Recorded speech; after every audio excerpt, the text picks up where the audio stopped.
Hello, everybody. I have some of these. I don't know which ones to do because I don't want to put like too much out in 1 week of like just stuff. Hardest things to kill I might do. These I might kind of do in one go because this kind of has something to do with this, and then as you can see there. But I might do this one. Hey, I don't know why this had to happen, but I promise you, I'm gonna find out who killed your moms. Welcome to Watch Mojo, and today we're counting down our picks for video game betrayals that not only stung, but came out of nowhere. You know what that means. Major spoilers lie ahead. You've been a pal. Yes, big spoilers as I said ahead, so if you do any of these games, skip it. If you don't want to know any of these games, Know what they say, never mix business with friendship. Number 10, Eric Sparrow, Tony Hawk's Underground. What up, Eric? Hey, help me out here. I was just skating, minding my own, and the dealers grabbed my board. You'd expect a skateboarding game to have a straightforward story, which is why everyone was caught completely off guard by your best friend's deceit in Tony Hawk's Underground. As you and Eric follow your dreams of fame, skating across the country, he constantly screws up in an attempt at comedic relief. However, on a trip to Moscow, Eric steals and crashes a tank, blaming the whole thing on you. Sure, you two hit some competitive snags on the journey, but you're both trying to stand out and go pro, and end up reconciling right before this happens. This act gets you arrested and kicked off the team until you can finally show up Eric and prove he's the second-rate skater you know him to be. Get back here! You ain't nothing! I know I can kick your ass! Number 9, Albert Wesker, Oh, that's not Resident Evil. Albert Wesker. He's the most iconic villain in the Resident Evil series. Yet, Wesker's initial act of betrayal all those years ago was a pretty big shock.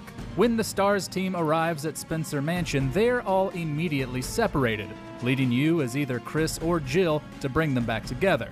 There's no reason to suspect that one of them is in cahoots with Umbrella, the evil mega-corporation responsible for the sudden swarms of the undead. Maybe it's because we were too concerned with not trying to be eaten by zombies, but we thought we were all on the same team. But then Wesker shows back up in the final act, reveals he works for Umbrella, and sicks a massive monster on you. Don't be upset. All weak people exist to be eaten. Number 8, The Loyalists, Dishonored. Ward us all. Look at what he's done. Yes, I don't think he's I've heard killed of the this. Empress. Corvo Attano is framed for murder and treason at the beginning of Dishonored, but is luckily saved from execution by the Loyalists. This group seeks to right the wrongs committed by the men really responsible for the Empress's death, and they give you missions to complete throughout the game. It seems like they're on your side, and you might be thinking you're safe from yet another betrayal. Obviously, you're playing a game called Dishonest. If I were playing a game Dishonest, I would not trust anyone in the game. Like, really, why would you think about trusting anyone in the game? wrong. Once you've claimed vengeance, the Loyalists poison Corvo so that he can't stand against their plans to install the Empress's daughter, with them ruling from the shadows. Thankfully, the man forced to poison him is a friend, and gives Corvo a non-lethal dose so that he can go on one last quest for justice. Why I keep sticking my neck out for you eludes me. But I only gave you half the poison, Corvo. They were watching me do it, but not close enough. Number 7, Kendra Daniels, Dead Space. That's right. Wow. Yeah, first have heard from her in weeks. Just like Resident Evil, your team is placed in a horrendous situation in Dead Space. So bad, in fact, that you would never expect one of them to betray you. Kendra Daniels helps you survive the entire game as allies drop like flies. As it turns out, she's using you to obtain the marker, an artifact that creates the nightmare-inducing necromorphs. Instructed by her employers at EarthGov, she steals the marker from you during the climax, and drops the bombshell that your girlfriend, who you've been teaming up with, is really a hallucination brought on by the artifact. She then tries to leave you to suffer for your final moments, so we can't say we're too broken up when the hive mind takes her out.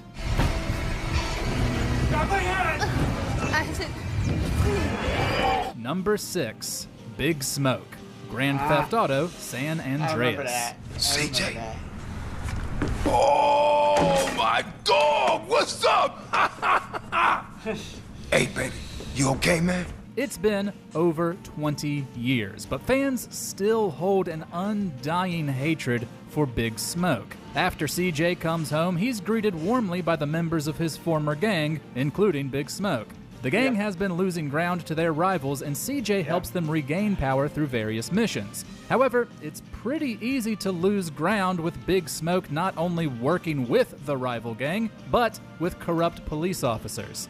That's a pretty big betrayal. But even worse, Smoke was one of the people responsible for the death of CJ's mother, which is what brought him back home in the first place. With much of our focus being on other villains, we never saw Smoke's treachery coming. Why you just didn't quit, man? We was like family, homie. I had no choice. I had to do it. Number 5, Sam Drake. As hard as it is, you always have a choice. Even if it gets you put in jail, maybe, but, like, you didn't have to choose to work both sides. You didn't have to choose to work with corrupted cops. You chose as much as it probably would have been, you would think it would be worst of what could happen if you didn't do it. You still chose. So there's always a choice. Uncharted 4, A Thief's I remember End. that one. It's about your height, a little bit leaner, definitely less gray in the temples. Sam? It's good to see you again, Nathan. While his actions aren't as villainous as others, Sam's deceit still comes as a major shock. Yeah. Nate's long-thought-dead brother returns, having escaped prison, enticing the retired treasure hunter back into his dangerous life. His escape was only possible through his cellmate, a drug lord named Hector Alcazar. Alcazar then demanded Sam track down a fortune he and Nate infiltrated the prison to investigate, or else. We take this as fact, especially since you play through Sam's harrowing escape. But this was all a lie. Sam was broken out by Rafe, the brother's former partner, whom he then backstabbed in order to bring Nate into the whole mess. Sam blew up Nate's peaceful life, pretending his life was in danger so that Nate would help him. What did he tell you? Sam, what kind of story did you cook up? Alcazar? Really? You lied? You lied to your baby brother? Number 4. General Shepard. Call of Duty, Modern Warfare 2. The more things change, the more they stay the same. Boundaries shift, new players step in, but power always finds a place to rest its head. Even if you've never played a single Call of Duty, you've likely heard about General Shepard's infamous... I mean, I played Call of Duty. Don't get me wrong, the story isn't bad, but if I'm being honest, I'd like the zombies more. Like, the zombie mode, especially in the original kind of maps. But, I really, much as I love Call of Duty over Halo, it's really the zombies that do it nowadays, because I play that so much here and there. I don't really care about the story. I know it's the story of, like, the past wars and all that stuff. That's not why I don't care about the story. It's just fun to do the zombie mode. This iconic betrayal. As the commanding officer of Task Force 141, you naturally assume he wants what you want, and that he's leading you righteously against the game's villain, Vladimir Makarov. Then comes the mission where Ghost and Roach infiltrate Makarov's safe house, extracting important information that Shepard then kills them for. We learn later that Shepard is bitter over the deaths of his 30,000 men who died during the nuke in the previous game, an event that was covered up. He orchestrated war with Russia out of revenge and hopes of becoming a war hero. Thankfully, Price and Soap make sure he dies as a traitor. Number 3. Wheatley, Portal 2. Gonna open the... Ah! Oh, God. You look... good. Looking good, actually. Are you okay? Are you... Don't answer that. I'm absolutely sure you're fine. There's plenty of time for you to recover. Just take it slow. Please prepare. Voiced phenomenally by Stephen Merchant, Wheatley is your bumbling companion through the first half of Portal 2. Yeah. It seems pretty clear that your focus should be on completing the puzzles of GLaDOS, the murderous AI from the first game, while Wheatley tries to help you escape. He's such a funny doofus that you'd never expect him to grow villainous with newfound power until that exact thing happens after gaining the upper hand over GLaDOS. Now in control of the entire facility, Wheatley immediately wants to use his capabilities to put someone through deadly tests like GLaDOS before him. And the only test subject around is you. You essentially trade one would-be robot murderer for another. Let me tell you, I knew it was going to be cool to be in charge of everything. But, wow, this is cool. And check this out, I'm a bloody genius now. Number 2. Oh, Vincent, I remember A Way Out. Hey, Vincent, what's your plan after this? I don't know. Haven't really thought about it. You haven't thought about it? That must be a first for you, Mr. Overthinker. A Way Out follows 2 incarcerated men who bond over a desire to get vengeance on Harvey, the crime lord who led to their imprisonment. In Leo's case, Harvey backstabbed him by killing a buyer for a rare gem they both stole, leaving Leo to take the fall. In Vincent's case, Harvey framed him for his brother's murder. You'd never guess that a betrayal was coming, especially since one of the players controls Vincent the whole game. But after getting vengeance, the two are swarmed by the FBI, who reveal Vincent to be one of them. Turns out the buyer Harvey killed was actually Vincent's brother, also an undercover agent. Vincent infiltrated prison to get close to Leo, find the gem, and bring Harvey down. Get up.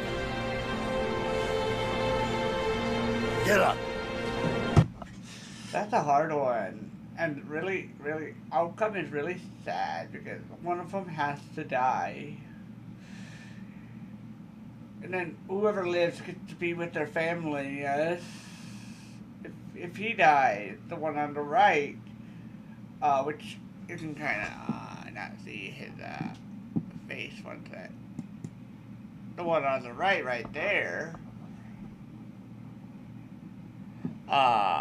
died. The letter that he writes, he delivers. But if he dies, I think he drops something off there, kind of thing. I forget what, but yeah, it's just not a win-win situation. Before we continue, be sure to subscribe to our channel and ring the bell to get notified about our latest videos. You have the option to be notified for occasional videos or all of them. If you're on your phone, make sure to go into your settings and switch on notifications. Number 1. Atlas, BioShock.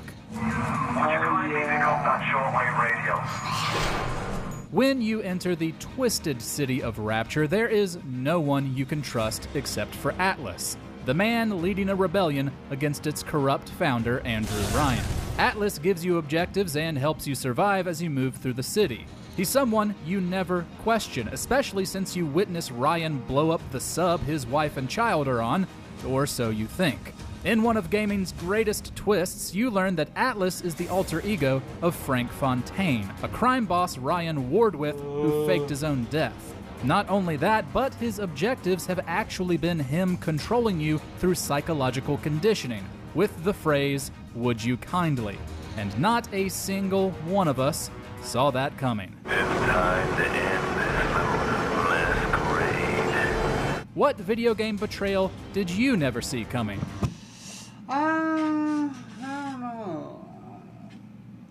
I'm trying to think of a game that I've played, but I can't think of it. I know it, but I can't think of it right now.